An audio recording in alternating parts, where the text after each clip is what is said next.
La jeune fille avait autrefois une famille heureuse et épanouie. L'harmonie régnait dans la maison et ses parents s'aimaient profondément. Mais tout cela a radicalement changé après la mort de sa mère. Ariel, qui était autrefois une fille vive, confiante et pleine de vie, est devenue une jeune fille pitoyable, ne parvenant à tenir le coup que grâce aux médicaments. Pire encore, elle a développé une phobie appelée agoraphobie, ce qui signifie qu'elle a peur de sortir. Même aller chercher un colis laissé devant sa porte est devenu pour elle un défi. Elle se répète sans cesse que tout va bien, prend une grande inspiration, puis se dirige lentement vers le porche. Mais au moment où elle touche la porte, le colis tombe encore plus loin. Sa peur du monde extérieur se fait de plus en plus grande. L'instant d'après, elle commence à respirer de manière saccadée, reculant précipitamment comme si elle venait de voir un fantôme. Depuis la mort de sa mère, son père est devenu la personne qu'il aime le plus au monde. Le jour de son anniversaire, il lui a commandé un gâteau d'anniversaire et lui a offert un collier magnifique. Mais le lendemain, Ariel voit aux informations une nouvelle concernant une jeune fille disparue. Elle est stupéfaite de découvrir que la victime portait exactement le même collier que celui que son père lui avait offert.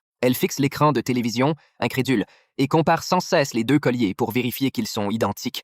Elle n'ose y croire. Son père pourrait-il être un suspect? Elle se précipite devant son ordinateur pour vérifier, mais les résultats la font sursauter. Les photos des victimes sur le site montrent toutes des femmes qui ressemblent étonnamment à sa mère décédée. Cela plonge Ariel dans encore plus de doutes. Le meurtrier derrière tout cela pourrait-il être son père? Ou bien est-ce juste une coïncidence, un hasard avec les photos et le collier? Ne sachant plus quoi penser, Ariel décide de découvrir la vérité. Profitant de l'absence de son père, elle commence ses recherches.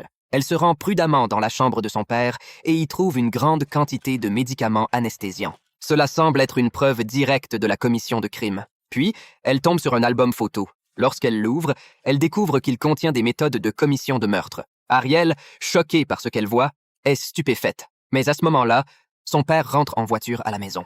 Entendant le bruit, Ariel range précipitamment l'album et, sans réfléchir, glisse une dose de médicaments anesthésiants dans sa poche avant de quitter précipitamment la chambre de son père.